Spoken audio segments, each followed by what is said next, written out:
संगम 1964 का भारतीय संगीत में रोमांटिक ड्रामा है जिसका निर्देशन, निर्माण और संपादन राज कपूर ने आरके स्टूडियो में किया है, जिसे इंदिराज आनंद ने लिखा है और आरके फिल्म द्वारा महबूबा स्टूडियो और फिल्मिस्तान के साथ फिल्म में कपूर, वैजयंती माला और राजेंद्र कुमार मुख्य भूमिका में है, जबकि इफ्तिखार राजमेरा, नाना पालेकर, ललिता पावर, अचला सचदेवा, हरीश शिवदासानी सहायक भूमिका में है।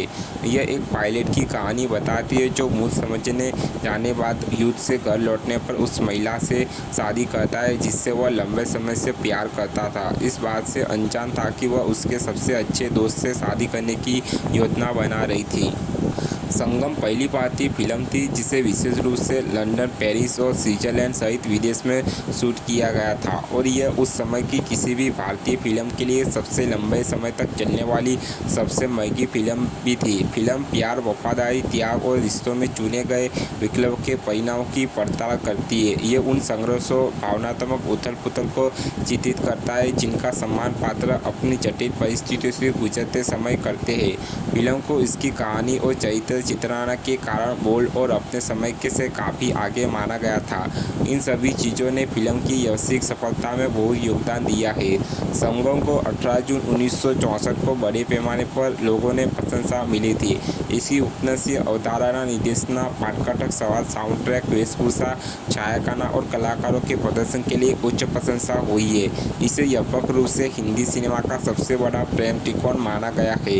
यह बॉक्स ऑफिस पर एक प्रमुख ब्लॉकबस्टर के रूप में उभरी है। दुनिया भर में 8 करोड़ की कमाई की है। साल की सबसे ज़्यादा कमाई करने वाली हिंदी फिल्म के रूप में रैंकिंग की और मुगले के बाद दशक की दूसरी सबसे ज़्यादा कमाई करने वाली फिल्म रही है। संगम को व्यापक रूप से कपूर की महान क्रांति और कपूर, वैजयंती माला और कुमार के करियर का सर्वश्रेष्ठ प्रदर्शन माना जाता है। अंतर्राष्ट्रीय स्तर पर यह फिल्म 1964 में सोवियत संघ के रिलीज की गई थी। निर्देशक दशरी नारायण राव ने फिल्म को तेलुगु और कन्नड़ा भाषाओं में समर्पक के रूप में बनाया था। सुंदर, राधा और गोपाल बचपन से दोस्त थे। जैसे जैसे वे व्यस्त होते हैं, सुंदर में राधा के प्रति एक जुनूनी रोमांटिक आकर्षण विकसित होता है। उसके लिए वह दुनिया की एकमात्र महिला है। हालांकि राधा गोपाल को पसंद करती है जो उससे भी प्यार करता है और सुंदर की प्रगति को व्यवस्थित रूप से विरोध करता है। राधा के प्रति सुंदर के महान प्रेम की बराबरी गोपाल के साथ उसकी दोस्ती के प्रति उसकी अटूट भक्ति से होती है। सुंदर गोपाल को राधा के लिए अपनी भावनाएं बताता है जो अपने दोस्त की खातिर अपने प्यार का बलिदान देने का फैसला करता है। आखिरकार सुंदर भारतीय वायुसेना में भर्ती हो जाता है और उसे कश्मीर में एक खतरनाक मिशन सौंपा जाता है जहां वह लड़ रहे सैनिकों को सामान पहुंचाता है। जाने से पहले वह गोपाल से, जिस पर वह पूरा भरोसा करता है, एक बात वादा लेता है कि जब वह दूर रहेगा तो वह राधा और अपने बीच किसी भी आदमी को नहीं आने देगा। बाद में सुंदर ने अपना मिशन पूरा कर लिया है लेकिन उसके विमान को मार गिराया गया है और उसे कार्रवाई में मारे गए और मृत मान लिया गया है। उनकी बहादुरी के लिए उन्हें परमवीर चक्र से सम्मानित किया गया है। यह खबर राधा और गोपाल को दुखी करती है लेकिन फिर भी वे अब एक दूसरे के प्रति अपने प्यार का इजहार करने के लिए स्वतंत्र है। प्रेम की अन्य अभिव्यक्ति के बीच गोपाल उसे एक हस्ताक्षरित प्रेम पत्र लिखता है जो उसे छू जाता है और जिसे वह छिपा देती है। जैसे ही वे शादी के लिए कदम उठाने लगते हैं, सुंदर सुरक्षित और स्वस्थ होकर लौट आता है। आत्ममुक्त गोपाल एक बार फिर अपने प्यार का बलिदान देता है, छाया में वापस चला जाता है और देखता है कि पुनर्जन्म हुआ है। सुंदर राधा को लुभाने के लिए फिर से शुरू होता है। सुंदर के भर्ती होने से पहले राधा के माता पिता उसे पसंद नहीं करते थे, लेकिन परमवीर चक्र से सम्मानित होने के बाद उन्होंने खुशी खुशी अपनी बेटी की शादी उससे कर दी है। लंबे यूरोपीय हनीमून से जोड़े के लौटने के बाद सुंदर बेहद खुश है क्योंकि उसके जीवन का सामना साकार हो गया है। राधा ने अपने पति के प्रति वफादार रहने और गोपाल को अपने दिमाग से बाहर निकालने का संकल्प लिया है।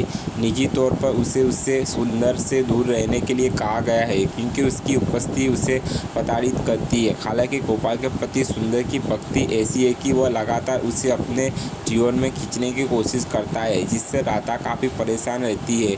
हालांकि उनके वैवाहिक आनंद की पूर्णता तब बिखर जाती है जब सुंदर को गलती से वह असली प्रेम पत्र मिलता है जो गोपाल ने राधा को लिखा था। क्रोधित सुंदर ने अपनी पत्नी पर पिस्तौल तान दी है और उस व्यक्ति को जान से मारने की धमकी देते हुए उससे अपने कथित प्रेमी का नाम बताने की मांग की है, लेकिन उसने इनकार कर दिया है।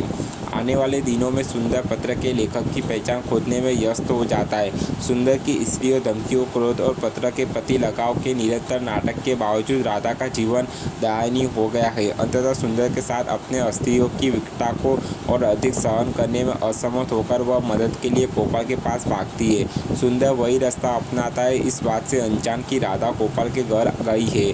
वह मामला तूल पकड़ लेता है। अभिभूत गोपाल ने राधा को लिखे कुख्यात पत्र के लेखक होने की बात स्वीकार की है, एक ऐसी स्वीकारोक्ति को जो उसके दोस्त को लगभग नष्ट कर देती है। सुंदर गोपाल से पूछता है कि उसने उसके लिए अपने प्यार का बलिदान क्यों दिया, यह स्वीकार करते हुए कि उसने खुशी खुशी उसके लिए ऐसा ही किया होता। इस बीच राधा पूरी स्थिति में उसकी भावनाओं पर ध्यान न देने और केवल अपनी दोस्ती पर ध्यान केंद्रित करने के लिए दो व्यक्तियों को फटकार लगाती है। जिस गतिरोध पर वे तीनों आ गए हैं उससे बाहर निकलने का कोई रास्ता ना सूझने पर गोपाल ने सुंदर की पिस्तौल से खुद को मार डाला है। राधा और सुंदर अंततः फिर से मिल गए हैं, लेकिन शौक में है।